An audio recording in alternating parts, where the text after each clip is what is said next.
प्रादेशिक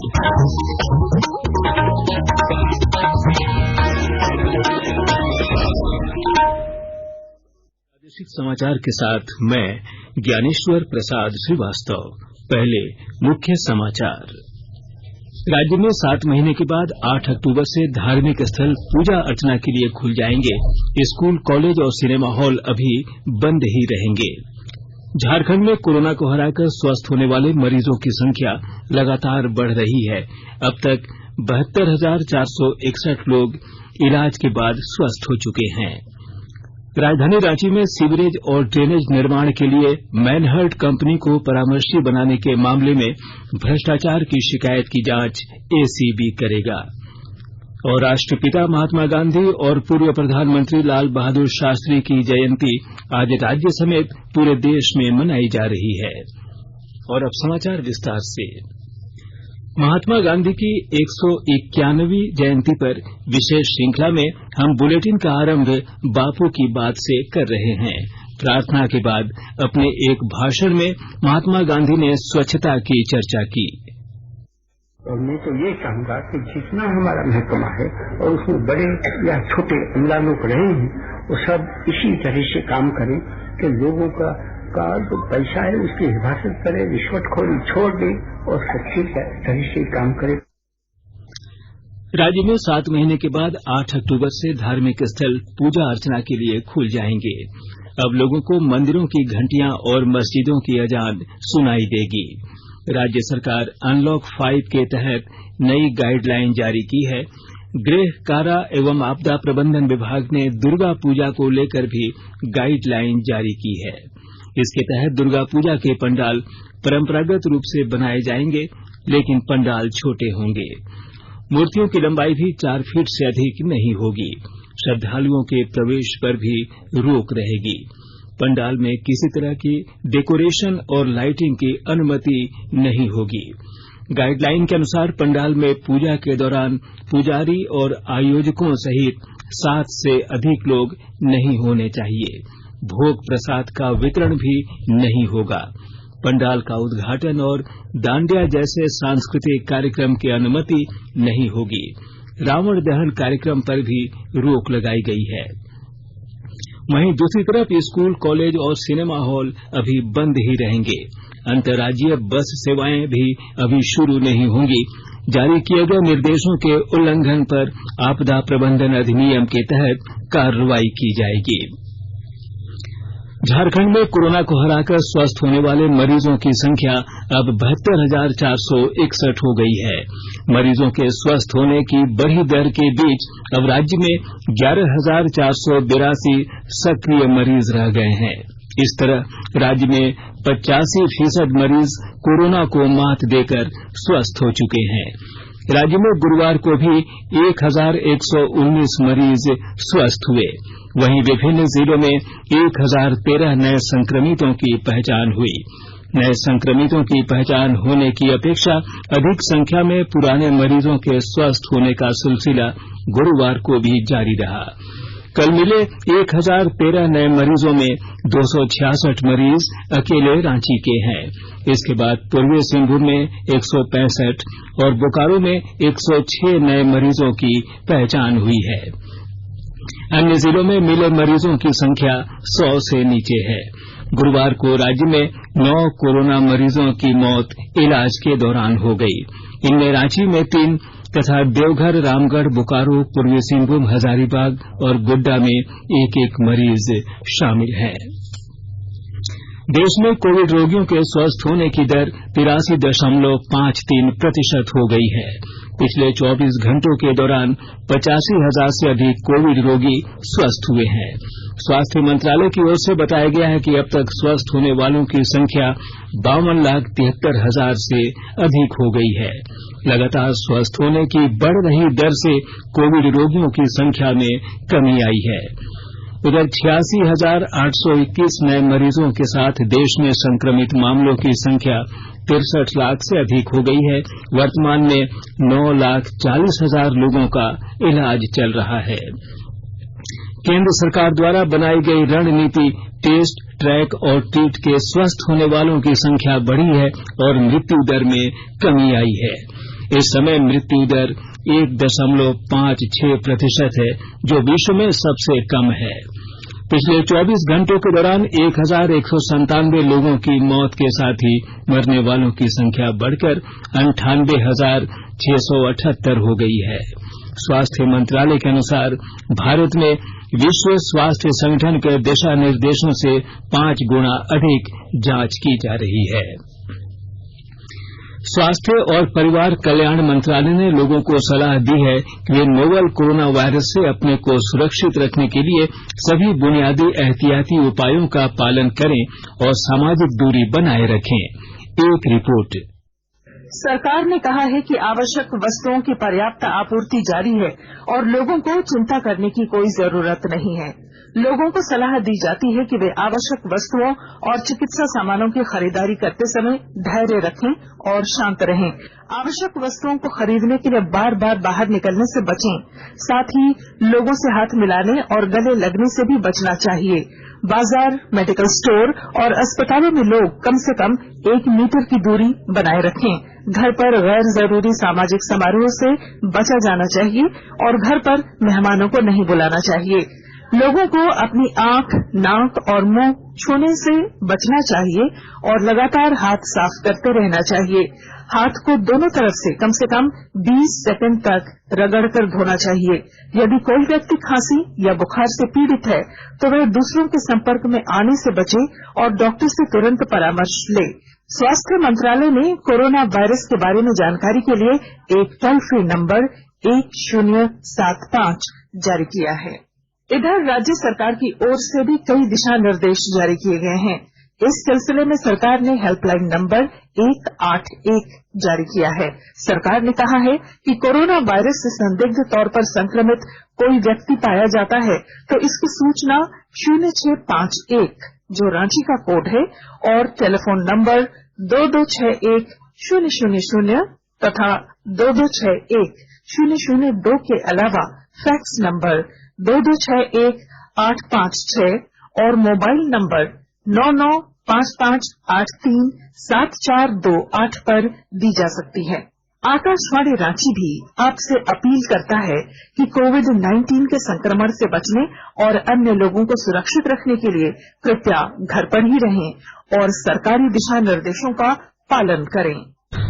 राजधानी रांची में सीवरेज और ड्रेनेज निर्माण के लिए मैनहर्ट कंपनी को परामर्शी बनाने के मामले में भ्रष्टाचार की शिकायत की जांच भ्रष्टाचार निरोधक ब्यूरो करेगा।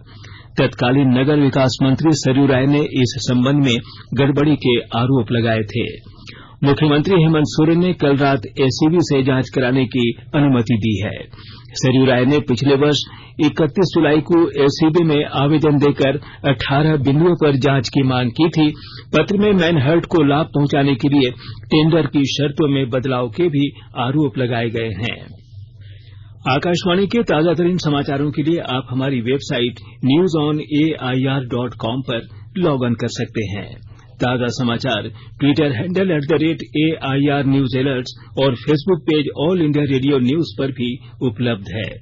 आप प्रादेशिक समाचार एकांश को ट्विटर हैंडल @AIR News _ और Facebook page AIR News Ranchi के अलावा YouTube channel regional news unit Ranchi पर भी हमारे बुलेटिन सुन सकते हैं। प्रादेशिक समाचार आप आकाशवाणी रांची से सुन रहे हैं। कृतज्ञ राष्ट्र आज राष्ट्रपिता महात्मा गांधी को उनकी 191वीं जयंती पर श्रद्धांजलि दे रहा है। इस अवसर पर देश विदेश के अनेक भागों में विभिन्न कार्यक्रम आयोजित किए जा रहे हैं। कोविड-19 महामारी के कारण कई कार्यक्रम वर्चुअल माध्यम से ही हो रहे हैं। राष्ट्रीय राजधानी में राजघाट में महात्मा गांधी की समाधि पर सर्वधर्म सभा आयोजित की गई है। महात्मा गांधी की जयंती अंतर्राष्ट्रीय अहिंसा दिवस के रूप में मनाई जाती है। राज्य में भी गांधी जयंती पर कई ऑनलाइन कार्यक्रम आयोजित किए जा रहे हैं। इधर राज्य के लोग आज पूर्व प्रधानमंत्री लाल बहादुर शास्त्री को भी उनकी 116वीं जयंती पर श्रद्धांजलि दे रहे हैं। जनजातीय मामलों के मंत्री अर्जुन मुंडा आज गांधी जयंती के अवसर पर भारतीय हस्तशिल्प और जैविक उत्पादों के बाजार ट्राइब्स इंडिया ई मार्केट प्लेस का शुभारंभ करेंगे। देश को आत्मनिर्भर बनाने के प्रधानमंत्री के दृष्टिकोण के अनुरूप आदिवासियों के जीवन में बदलाव लाने की इस पहल के तहत देश भर में आदिवासियों के उद्यमों, उनके उत्पादों और हस्तशिल्प का प्रदर्शन किया जाएगा। इससे उन्हें अपने उत्पादों को सीधे बाजार में लाने में सहायता मिलेगी। पलामू जिले में तैनात सीआरपीएफ के जवानों व अधिकारियों ने fit India freedom run campaign में शामिल हुए। प्रस्तुत है हमारे पलामू संवाददाता की रिपोर्ट। पलामू जिले में पिछले 10 वर्ष से नक्सल विरोधी अभियान में तैनात सीआरपीएफ की 134 battalion fit India freedom run campaign के तहत एक महीने में 83,754 किलोमीटर पैदल चली। कैंपेन के अंतिम दिन 5640 किलोमीटर अधिकारी और जवान पैदल चले। वहीं अंतिम दिन 134 बटालियन के commandant Arun Dev Sharma, 2IC Rajiv Kumar Jha, TM पैंते, उप कमांडेंट विजय कुमार, ए माली समेत टॉप अधिकारी और जवानों ने बटालियन मुख्यालय के अगल बगल दौड़ लगाई। केंद्रीय रिजर्व बल ने पूरे देश में एक महीने में 1 करोड़ किलोमीटर का सफर पैदल तय करने का लक्ष्य रखा था। इस अभियान में सीआरपीएफ के अधिकारी और उनके परिजन भी शामिल हुए हैं। जसप्रीत सिंह, आकाशवाणी समाचार, पलामू। रक्षा मंत्री राजनाथ सिंह ने देश के किसानों को भरोसा दिलाया है कि न्यूनतम समर्थन मूल्यों को न सिर्फ बनाए रखा जाएगा बल्कि आने वाले समय में इनमें लगातार बढ़ोतरी भी की जाएगी। नई दिल्ली में कल उन्होंने कहा कि एक किसान का बेटा होने के नाते वे यह स्पष्ट कर देना चाहते हैं कि नरेंद्र मोदी सरकार ऐसा कोई कार्य नहीं करेगी जो किसानों के हित में न हो। रक्षा मंत्री ने सभी किसान संगठनों से अपील की है कि वे उनकी समस्याओं पर सरकार के साथ बातचीत करें। श्री सिंह ने कहा कि उन्होंने इस संबंध में किसान संगठनों के साथ पहले ही बातचीत शुरू करके उनके भ्रम और आशंकाएं दूर करने के प्रयास शुरू कर दिए हैं। राज्य का पहला निजी मेडिकल कॉलेज जमशेदपुर में खोला जाएगा। पेश है हमारे पूर्वी सिंहभूम जिले के संवाददाता की विशेष रिपोर्ट। झारखंड का पहला निजी medical college Manipal Tata medical college Jamshedpur के बारीडीह में खुलेगा। Medical council of India MCI ने उसे मान्यता दे दी है। साथ ही वर्तमान सत्र 2020-21 से ही 150 MBBS सीटों पर नामांकन लेने की अनुमति भी दे दी है। इनमें से 25 सीटें झारखंड के छात्र छात्राओं के लिए आरक्षित होंगी। Manipal academy of higher education trust की ओर से इसकी सूचना राज्य सरकार को दे दी गई है। इस मेडिकल कॉलेज को खोलने के लिए स्वास्थ्य विभाग पहले ही नो ऑब्जेक्शन सर्टिफिकेट NOC दे चुका है। मणिपाल टाटा मेडिकल कॉलेज का संचालन Manipal academy of higher education trust और टाटा स्टील संयुक्त रूप से करेंगे। राजेश कुमार लालदास, आकाशवाणी समाचार, जमशेदपुर। और आइए अब सुनते हैं राज्य से प्रकाशित प्रमुख अखबारों ने किन किन खबरों को प्रमुखता से प्रकाशित किया है। आज के अधिकतर अखबारों में पूजा अर्चना के लिए 8 अक्टूबर से धार्मिक स्थलों को खोले जाने की खबर को प्रमुखता से प्रकाशित की गई है। 8 अक्टूबर से खुलेंगे धार्मिक स्थल और दुर्गा पूजा पंडालों में 7 लोग ही रह सकेंगे। इस शीर्षक को प्रभात खबर ने अपनी पहली खबर बनाया है। राहुल और प्रियंका के हाथरस कूच पर संग्राम शीर्षक से हाथरस कांड से संबंधित खबर को हिंदुस्तान ने पहले पन्ने पर जगह दी है। सीवरेज ड्रेनेज के लिए मैनहर्ट को परामर्शी बनाने के घोटाले की अब ACB करेगा जांच खबर को दैनिक भास्कर ने अपनी लीड खबर बनाया है। दैनिक जागरण ने हाथरस कांड को लेकर तीनों ही चरणों की फॉरेंसिक जांच में नहीं मिले दुष्कर्म के साक्ष्य खबर को पहले पन्ने पर जगह दी है। रांची एक्सप्रेस ने विधानसभा उपचुनाव को लेकर झारखंड मुक्ति मोर्चा के बसंत सोरेन दुमका से और बेरमो सीट से कांग्रेस लड़ेगी चुनाव खबर को प्रमुखता से प्रकाशित किया है। टाइम्स ऑफ इंडिया ने हाथरस में धारा 144 लगाए जाने और 31 अक्टूबर तक सीमाएं सील करने की खबर को प्रमुखता से प्रकाशित किया है। हिंदुस्तान टाइम्स ने यमुना एक्सप्रेस वे पर कांग्रेस नेता राहुल गांधी और प्रियंका गांधी को रोके जाने की खबर को पहले पन्ने पर जगह दी है। और अब अंत में मुख्य समाचार एक बार फिर। राज्य में 7 महीने के बाद 8 अक्टूबर से धार्मिक स्थल पूजा अर्चना के लिए खुल जाएंगे। स्कूल, कॉलेज और सिनेमा हॉल अभी बंद ही रहेंगे। झारखंड में कोरोना को हराकर स्वस्थ होने वाले मरीजों की संख्या लगातार बढ़ रही है। अब तक 72,461 लोग इलाज के बाद स्वस्थ हो चुके हैं। राजधानी रांची में सीवरेज और ड्रेनेज निर्माण के लिए मैनहर्ट कंपनी को परामर्शी बनाने के मामले में भ्रष्टाचार की शिकायत की जांच एसीबी करेगा।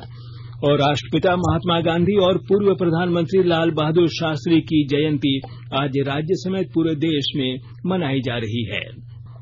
और अब चलने से पहले प्रस्तुत है बापू का प्रिय भजन वैष्णव जन तो, जिसे दक्षिण कोरिया के कलाकारों ने गाया है।